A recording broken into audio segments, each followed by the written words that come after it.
Hold it. What are you doing? Put the clicker down. It's 10:30. It's time for Media Reporter, okay? Law and Order started a half an hour ago, all right? Without a Trace started half an hour ago. You'll never figure it out. You missed House. I'm sorry, it was yesterday. Stay tuned. You'll see something interesting here on Media Reporter.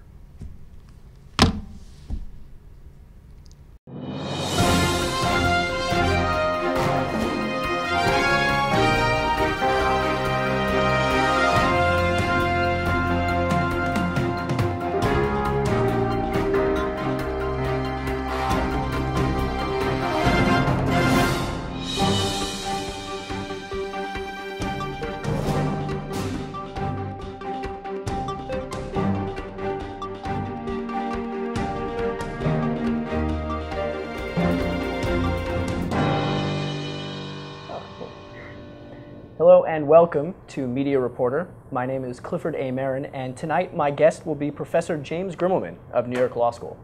Professor Grimmelman has written an extensive article entitled Saving Facebook. It is a comprehensive look at the dangers and privacy risks that Facebook and other social networking sites pose today, and he proposes possible solutions to them. Professor, if I may quote directly from your article, this article provides the first comprehensive analysis of the law and policy of privacy and social networking sites, using Facebook as its principal example. It explains how Facebook users socialize on the site, why they misunderstand the risks involved, and how their privacy suffers as a result. Professor, thank you for joining us. My pleasure to be here. Now, right off the bat, today there are over 100 million users on Facebook and various social networking sites. I'm on Facebook, you're on Facebook. It seems that it's becoming part of the norm of society, with political things broadcasted on them, and sports and activities and entertainment and all of that. But what are these dangers that Facebook poses that the general public or the common user would not know? So there are lots of great stories. I'll start with one about some college students in Illinois who are on their way home from a night out drinking, and one of them stops off to do his business behind some bushes. And, a police officer pops up out of nowhere. And the student behind the bushes takes off, but his buddy who's standing there is left to deal with the police officer's questions. And the audience says, "Do you know that guy?" And he says, No, I've never seen him. I don't know who he is. The police officer goes back to the station, logs on Facebook, finds the guys, and confirms that, yes, they're listed as friends. So now not only does he have the name to bust the guy behind the bushes, but he's also got the friend dead to rights on lying to the police officer. And this is, people put things on Facebook that they don't necessarily want the whole rest of the world to see. And they can get pretty negative surprises when they find out just who's been looking at their profile.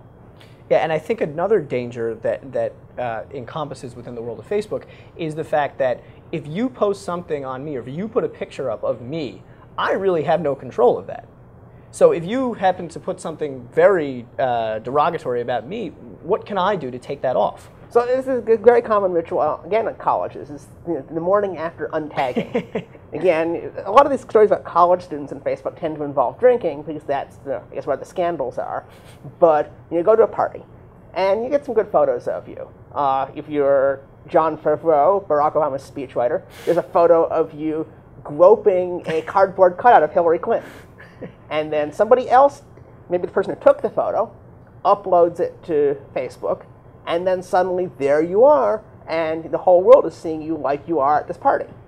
And so what happens actually now is, on a lot of college campuses, you go to a party, and as soon as you get back, or even now before you get back on your cell phone, you check Facebook to make sure nobody's put up a photo and tagged it as being of you, because you need to control your image. Right, and aside from those risks, it would seem that Facebook would even pose risks in terms of identity theft. And thinking about the Craigslist killer a few months ago, could you see those type of situations arise as well? Yeah, and there's something about a Facebook profile that says, this is me, this is who I'm supposed to be. And you've got all sorts of stories now about people who go on and they just create fake Facebook profiles for other people. Right. Sometimes these are pretty infantile things, people making fun of teachers or coworkers. But there's a guy in England who actually, won a civil lawsuit against one of his ex-friends for making a fake page with lies about him. And as we're talking about these type of events and these type of occurrences, they seem common. But why is this risk seem to be misunderstood? Or is it the fact that it's misunderstood? Or is it a risk that is underestimated by its general users? So let's talk about what it is about Facebook that makes people not think about some of the privacy risks. And these are really interesting, almost deep structural features. Like, it's almost impossible to imagine the Facebook that's the great social network we know and love without having some tendency to cause these problems. The first thing I'd say is that the fact that it's social turns people's threat warnings off.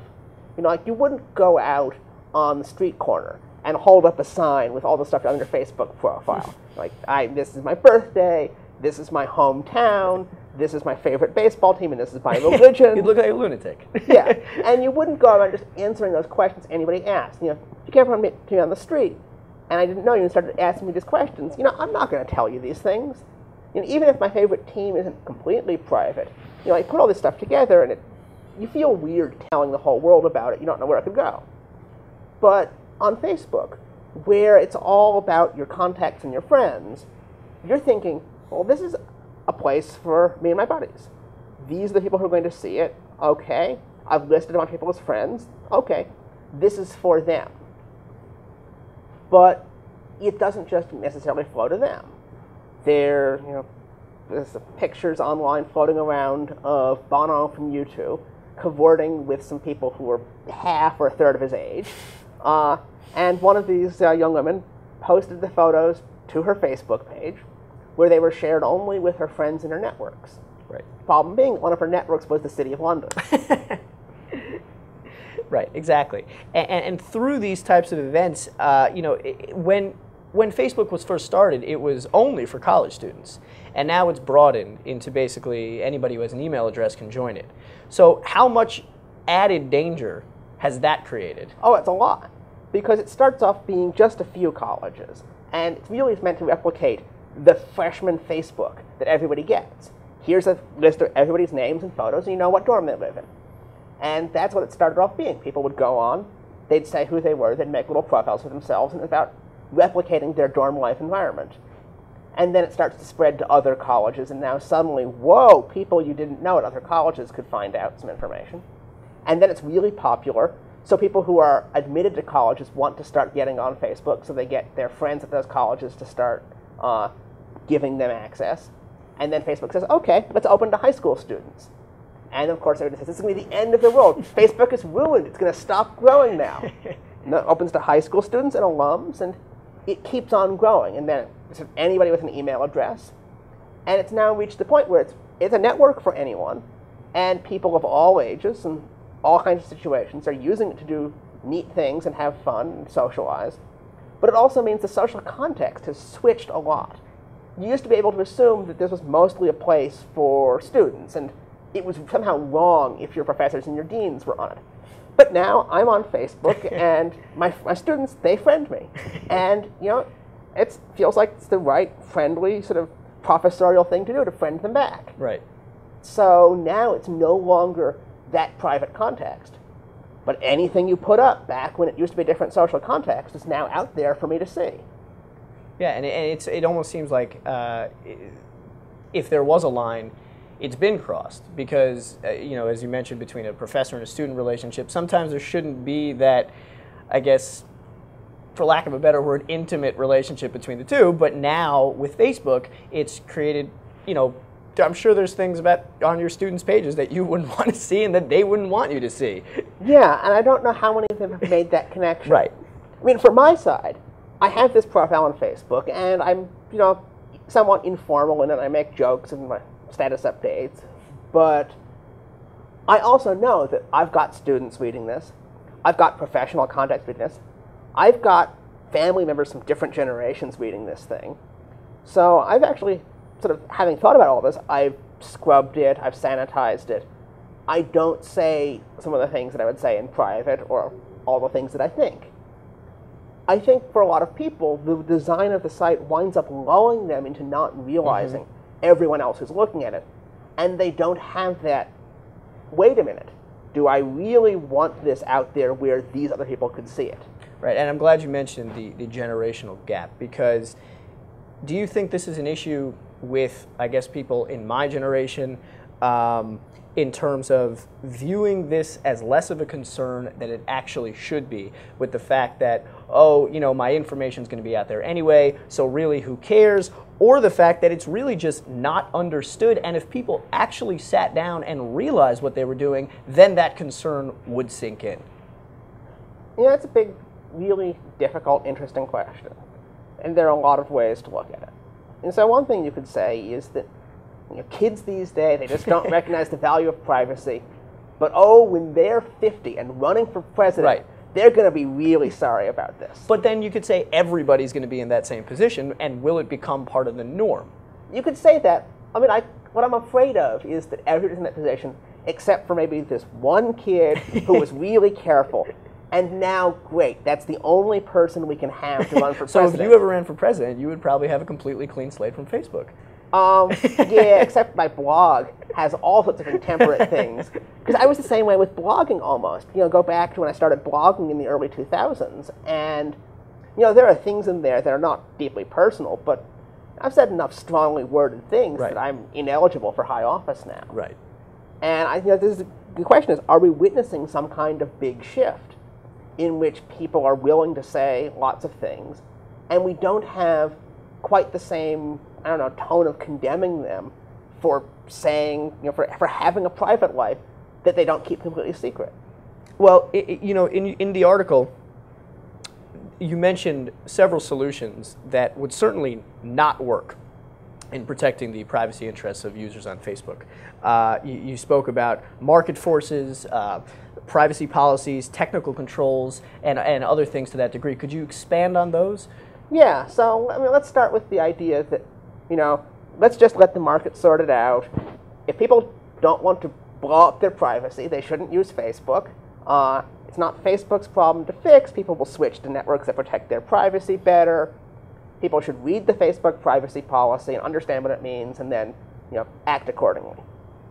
And this sounds great until you sort of look at the privacy policy, which says, essentially, we don't guarantee any privacy for you whatsoever. And no one really looks at the privacy policy either on the majority. Most people don't read privacy policies. There's a great study by some Carnegie Mellon computer scientists that says if everybody actually read all the privacy policies of the sites they use regularly, it would cost the economy billions of dollars a year. And what's more, there's another study by some other economists that show that, in fact, people who read privacy policies misunderstand what they say. In fact, sometimes they're better off not having read them because they have a worse understanding after reading the policy. Right. So the idea that people are reading these policies and making a rational choice about what to do based on them, that's just a myth. And I think also when you think about the market forces, you know, it would be great to have a, you know, fair competition. People pick the level of privacy they want. But it's in the nature of the social network that you need to be where all of your friends are. You can't have everyone, your friends be on Facebook, and then you off using your own personal social network. There's no network there. There's just you. Right. And so when everybody else is there, the fact that they've all decided to plunge into these, you know, shark-infested privacy waters means if you want to hang out with them, you need to take the shark risk too. Mm-hmm. So in terms of possible solutions that might work, what would be, I guess looking to the future, what would be available in terms of really protecting people's privacy? Is there even such a way? So there are several things that I've talked about in the paper that I think are great ideas. Let me talk about one of them that I like. I'll talk about an idea that another guy's had very recently that I also like.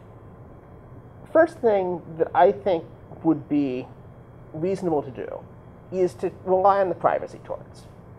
We have this tort in the US, this public disclosure of private facts, which is meant to basically protect people's privacy from having other people go around publishing possibly embarrassing things about them that they would have wanted to be kept private. And unfortunately, the way that courts have applied this doctrine, they've tended to say, unless you kept it secret, it's not private. You had to have told nobody. If you told somebody and then it got out, too bad for you. But privacy scholars like Daniel Solov and Leor Strahilovitz have pretty sharply criticized this idea that secrecy is the only way for something to be private. There are things that I tell a few people, and it's sort of private within the club or within the family. And I had a pretty reasonable expectation that it would never get beyond that small group, and somebody who chooses then to leak it and put it on the front page of the local newspaper really has compromised my privacy, even though it wasn't totally secret. I think the same idea can work on a social network site. You ask, was this information sent in a way such that it really wouldn't have expected to get much further?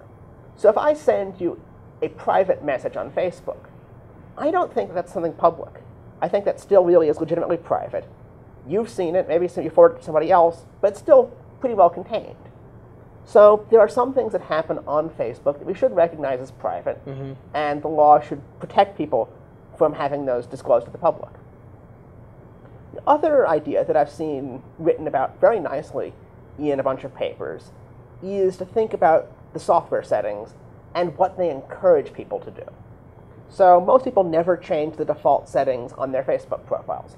They leave the privacy exactly the way it came when Facebook set up the page for them. And do you think they're unaware of those privacy settings, that they're able to change them? In some cases, yes. In other cases, they go to the page and it's just so overwhelming that they give up and never touch it.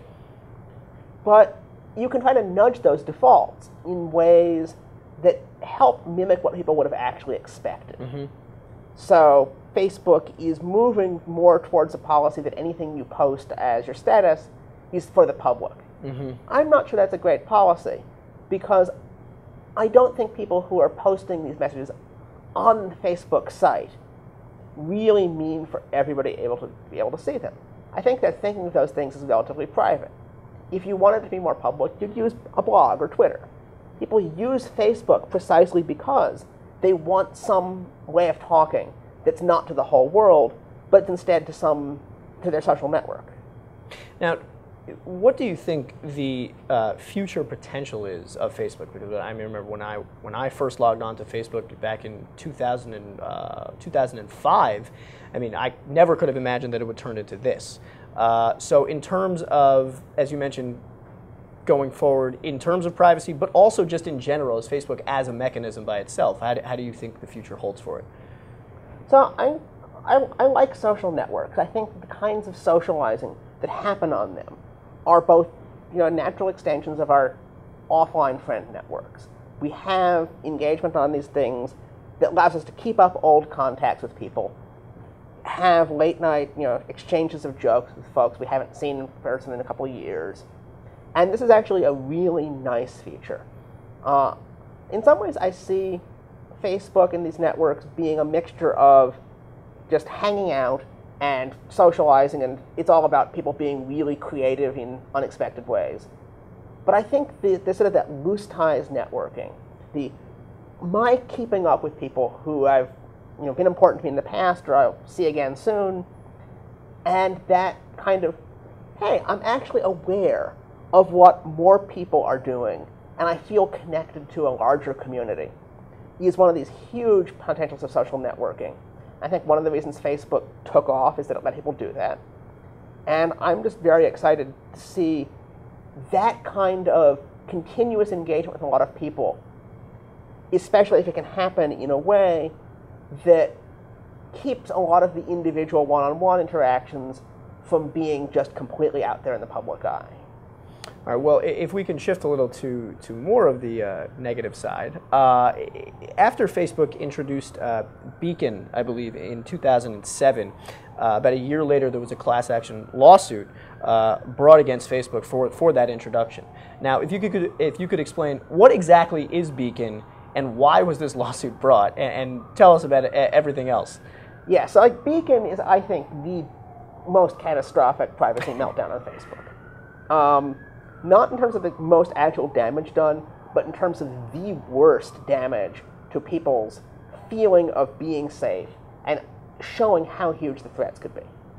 So Beacon is, or was fortunately, this program that Facebook launched to integrate with a lot of other websites.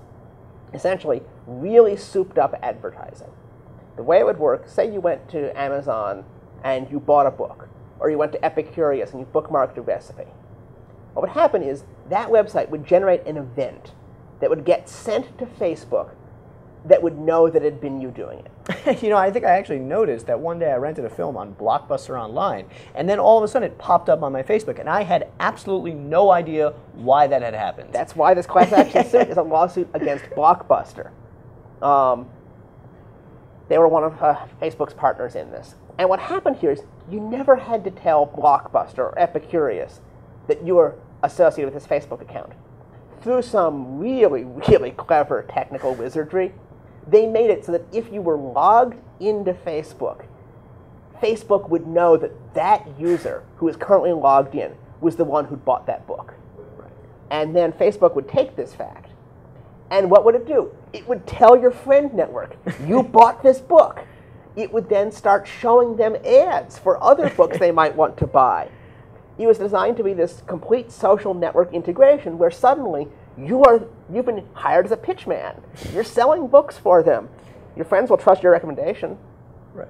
And this is just a horrible, squicky privacy problem. And you mentioned it sounds like integration, but I mean, you said it is integration, but it sounds like more of infringement on people's personal, personal lives. Yeah, it breaks the web. You're used to the idea that websites are different. Like Facebook is Facebook and Amazon is Amazon. And like what happens on Facebook stays in Facebook and vice versa. So when suddenly your visits to Blockbuster and Epicurious start pumping all this information into Facebook, you've just had the barrier between what may have been two very separate parts of your life breached. And you experience that breach as a privacy violation. So how do you think this this class action suit will be resolved? I mean, if you could give any insight on that. So I don't know about the sort of straight up, oh, you intercepted my messages claims, or about some of the other sort of classic privacy torts. The one piece of this lawsuit that I'm fascinated by, that I think Facebook simply didn't expect, is that there is a specific federal law about video rental records. It's known as the Bork Bill, because when Robert Bork was up for a nomination to the Supreme Court, some reporters dug up his videotape rental records from a local video store. And Congress was so outraged over this that they passed a law specifically preventing video stores from telling people what videos you rented. Well, it sure seems like when Blockbuster says you rented this video and sends it out to Facebook, that sure seems like a video rental record. Right. So the lawsuit has this claim under the Bork Bill. And when I looked at it on my blog, I thought, wow, I don't see how Facebook can possibly defend against this one. So I'm really very interested to see how that one comes out. Now, you mentioned your blog, and it's Laboratorium.net. If you could give the viewers a little bit of more information of exactly what you put on that blog. I believe you've been doing it since the year 2000. Yeah. So I started blogging in 2000, before I really knew what weblogs were for, before I was even certain that I liked the idea of calling them blogs. And it started off just being me commenting on news stories or posting about interesting book readings I'd been to. And just over the years, I've kept up writing about sort of whatever I feel like. And as I moved into teaching, I started writing more professional stuff. So I write about Facebook there sometimes. I've written about Google. I've written about other interesting cases. But I still try to mix it up with, oh, here's something interesting I see. Here's some book and movie reviews. And basically, I write it for my own amusement and to help me think through things. Well, this article that you wrote, Saving Facebook, it was quite comprehensive, and it was truly great to read because I think it really gives an in-depth look as to what people should know. Going forward from that, do you see yourself writing anything more on Facebook, anything more on social networking sites, or in the future, what does Professor Grimmelman seem to have in store for us? So I've got a little more Facebook in me, I think. I'm working on a book chapter right now about the ideas in the article, trying to write them out for a more of a general audience. I'm going to call it the privacy virus. Facebook being something that spreads from person to person through ordinary human contact, and then once it's inside, it breaches your privacy membrane, and suddenly you get infected.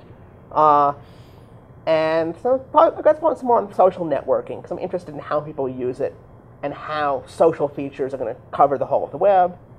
And like I said, I'm doing some stuff with Google, which I think is the other really omnipresent. Everybody who deals with the web and the internet is affected by it.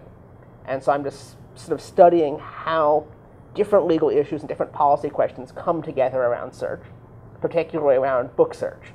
Google's being sued right now and is trying to settle a gigantic lawsuit over scanning millions of books. So they seem to be getting sued every week, Google. Yeah, but this one is, it's like a gigantic class action lawsuit with millions of plaintiffs.